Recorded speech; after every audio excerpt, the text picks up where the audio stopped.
For this DIY, I grabbed 2 clear bowls and some nautical rope from Dollar Tree. I flipped one of the bowls upside down and covered the bottom with hot glue, placing the second one on top to create a tower.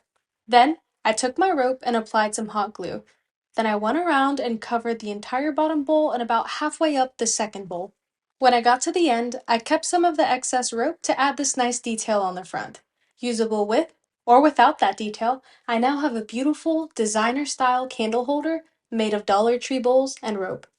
Pick up a couple solar lights from Dollar Tree, then grab an empty pickle jar. I'm going to start by washing this pickle jar really well. I'm just going to soak it in hot water with soap. It's going to get all the sticky label off the outside and it's going to get that pickle smell out of the inside. Then I'm going to take the dry jar and I'm going to add pieces of twine to it. I want to give this kind of a coastal look. I'm just going to use a little hot glue to add some vertical pieces of twine around the jar. Then I'm going to come back and add some twine horizontally. To finish off the outside, I'm wrapping a thick piece of rope around the top of the jar.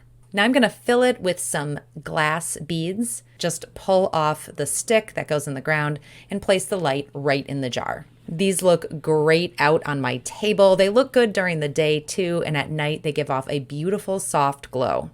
Take a bowl and cover the bottom in plastic wrap. Next, use a sponge brush and Mod Podge. Cover the entire bowl base with Mod Podge on the plastic wrap. Take rope and begin from the center of the base and wind it around towards the outer part of the bowl. Once completely dry, remove rope layer from the bowl and any excess plastic wrap. There you have it, a cheap way to create your own easy modern DIY storage and decor bowls for your home for less than $15. I hope this inspired you to try this DIY rope bowl project. You want to pick up 2 bowls. Make sure they are ceramic or glass and that they are heat proof. I took them home and I'm going to give them a coat of spray paint. They have kind of this matte black finish, but I want to add some texture to make them look like stone. Once the paint is dry, these bowls have a really nice textured look. I'm just going to use some really strong glue to adhere them together. In the top bowl, I am going to add 3 wicks. You can pick up a pack of these on Amazon. I'm just going to use a little bit of hot glue to secure them to the bottom. Then I'm going to grab 2 wooden skewers and wrap the wick around the skewers. This is just going to hold everything in place when I pour the hot wax in. A great way to make your own candles is to reuse existing candle wax. I have a couple of these Dollar Tree tall pillar candles, and I'm going to place them in some boiling water. Now make sure you're wearing gloves. These can get really hot, and I'm just going to gently boil this until all the wax is melted. Once it's completely melted, I'm going to pour the wax from all the candles into a metal container with a handle. I'm opting to add a little essential oil for some scent here, but you don't have to do that. You can skip that part. And now we're just going to pour that melted wax into the candle that we created with the salad bowls. Then you're going to want to walk away for about 24 hours. When it is completely set, you can trim the wicks down and use your candle. I hope this inspired you to grab a ceramic salad bowl from Walmart and make your own candle. Grab some cheap plastic bins from your local Dollar Tree. Take your bins outside and spray paint them thoroughly. I used a nice metallic copper color for them. Be sure to let them dry completely before taking them back in. Now grab some thick rope, string, or twine to place on the bottom of the bins. Using hot glue, attach the rope to the bottom of the bin for a more elevated look. I did about 3 rows of rope on the bottom of each bin. Next, place them wherever you need more storage and organization. I use them in our laundry room cabinet. That way I can easily hide the detergent and the supplies, but it still looks beautiful and functional in there as well. So today we're making custom coastal candle holders, say that 3 times fast. And the first thing we're gonna do is figure out about how much we're going to use. Tape that down so I'm not having to worry about holding it with one hand. Next thing we're gonna do is grab our hot glue gun. And we're starting at the bottom, and because your rope is going to cover the entire glass vase, it's okay if you get a little extra. Here's a tip as you get going that'll make it go a lot faster. I used a lot of hot glue around the very first wraparound because we needed it to sort of be the base.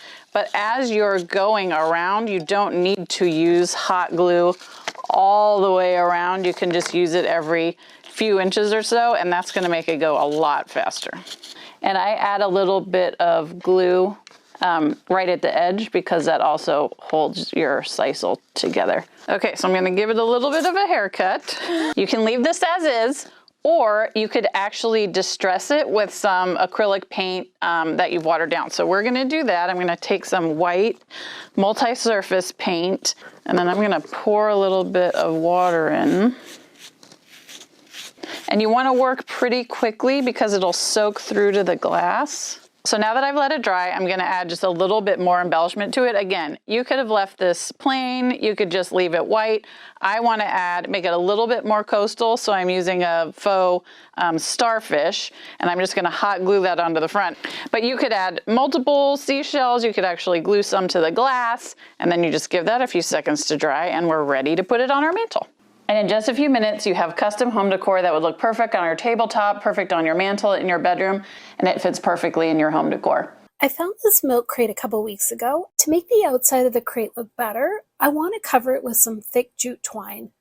I'm going to start at the top of the crate and hold the end in place with some hot glue. Then I can just wrap it around the whole way down. My crate has quite a few bump outs, so I'm just going to do my best to cover them all up and use a little hot glue when I need to hold the twine in place. Now that the crate is covered, I want to create a seat for the top. I had this heavy old cabinet door though that fits perfectly. To make the seat comfy and provide a really sturdy top so that I can also use it as a little table, I'm going to add a really thick piece of foam over the door. I want to start by making the foam just slightly bigger than the door. The best way to cut foam is with an electric knife. The knife cuts through it like butter and makes it quick and easy. To cover the foam and the door, I have this piece of beautiful fabric from an old curtain that I absolutely love. It's the perfect size, so I'm going to lay it down with the pattern side against the table, and then I'm going to place the foam in the middle of it. With the foam in place, I can lay the door on top. To hold the fabric in place, I could use an electric stapler, but I find it just as easy to use hot glue when it's on something hard like this. There are a number of ways to finish the ends, and for something thick like this, I like to make it look as tidy as possible. I can trim off any excess fabric here too, so that it lays nicely. I'm going to hold the ends in place and hot glue these as well. I'll go ahead and finish the other end, and then it's ready to set in place on the top of the crate. I love how pretty this crate looks now, and that I not only have some extra storage, but it works wonderfully as a seat or a table too. I hope this has inspired you to grab a crate and make one for your space as well.